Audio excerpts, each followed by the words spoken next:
For the most part, I just went along with what I was being told. But Chernobyl started me on a new path. When I began to research these old fears to find out what had been said in the past, I discovered several important things. The first is that there is nothing more sobering than a 30-year-old newspaper. You can't figure out what the headlines mean. You don't know who the people are.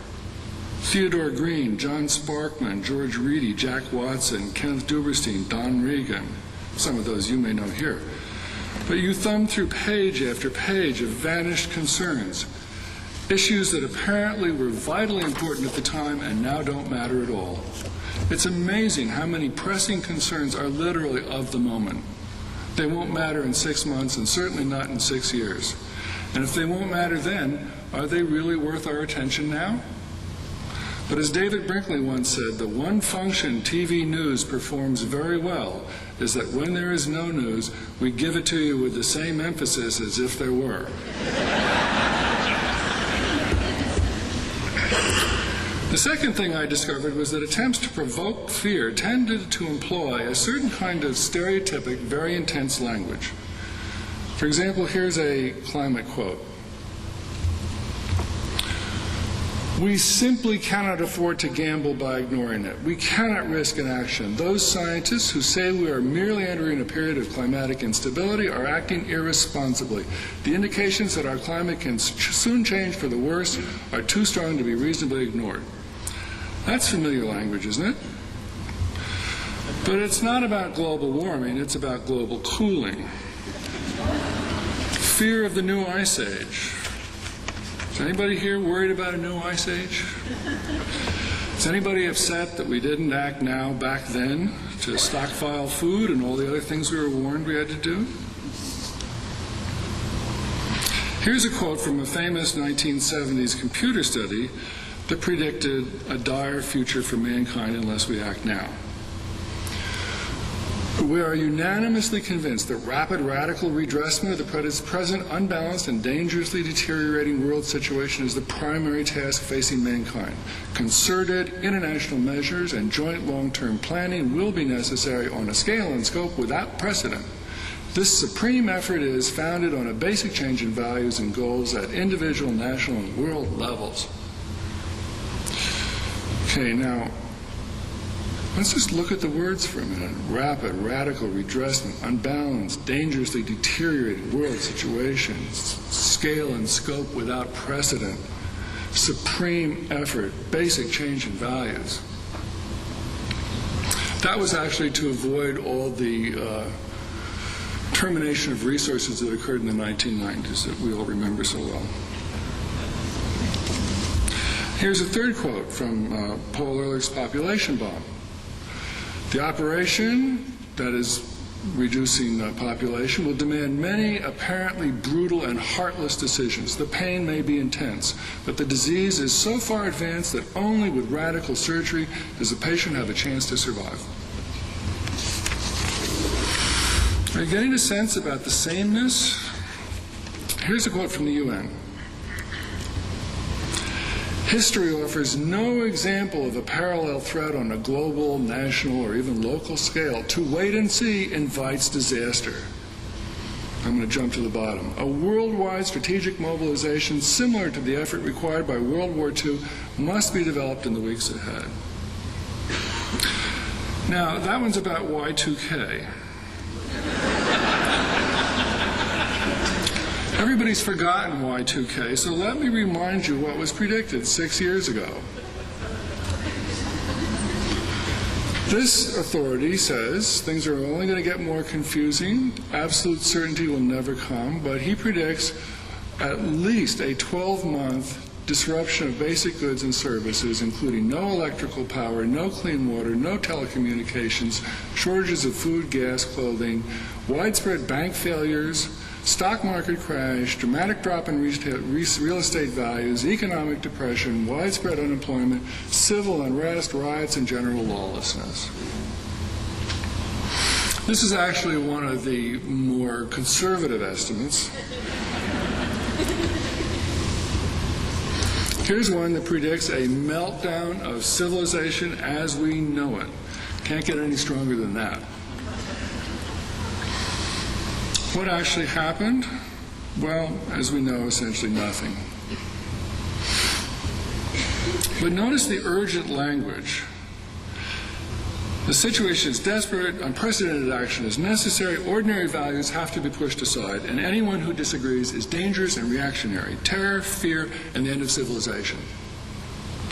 Now you may be thinking, wait a minute, Y2K was a real problem, and the concerns, even if they were exaggerated, nevertheless mobilized people and led to success. This is a common but totally erroneous view. Here's the UN again. During the first months of the new century, only minor problems were reported. The governments can congratulate themselves for passing the Y2K challenge. Governments can congratulate themselves. The only problem is they have no reason to congratulate themselves because governments didn't solve the problem.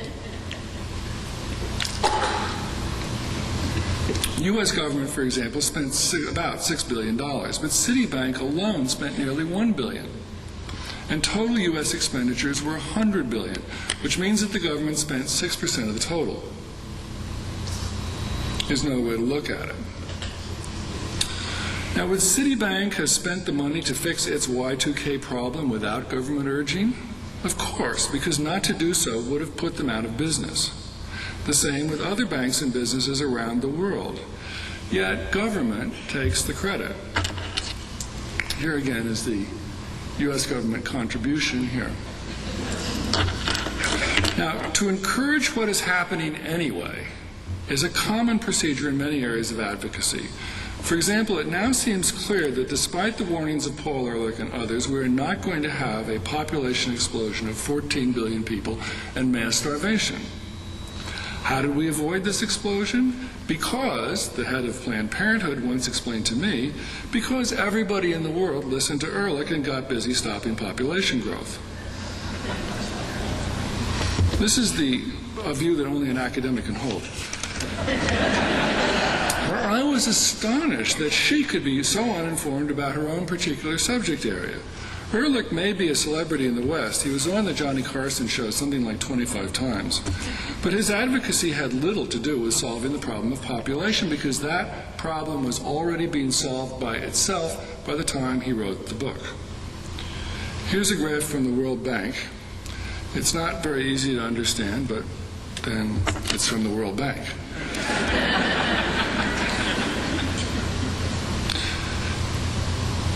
Now, notice here, 1968, when Ehrlich publishes his book, the birth rate is falling, the death rate is falling, it's flat for developed countries.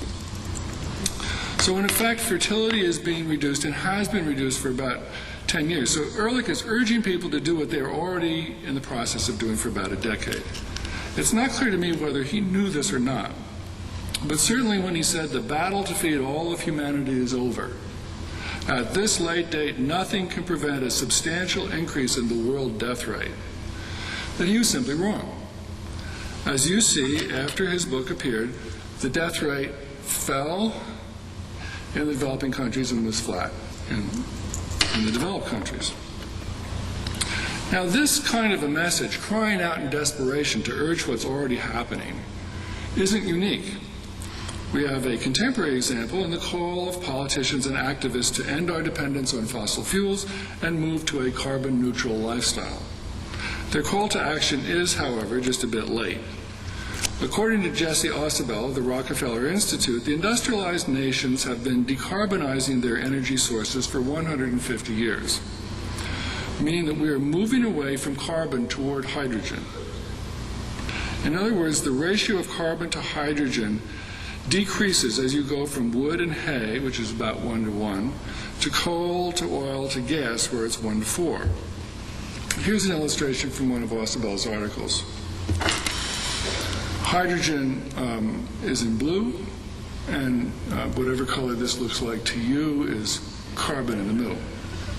And you can see coal has more carbon per a ratio of carbon atoms to hydrogen. In oil, it's changed, and here in natural gas there's 4 hydrogen atoms to 1 carbon atom. Ausubel expects this trend will continue through this century as we move toward a pure hydrogen energy source, and this will happen without the assistance of lawyers and activists. Obviously, if a trend has been continuously operating since the days of Lincoln and Queen Victoria, it probably does not need the assistance of organizations like the Sierra Club and the NRDC, which are showing up about 100 years too late.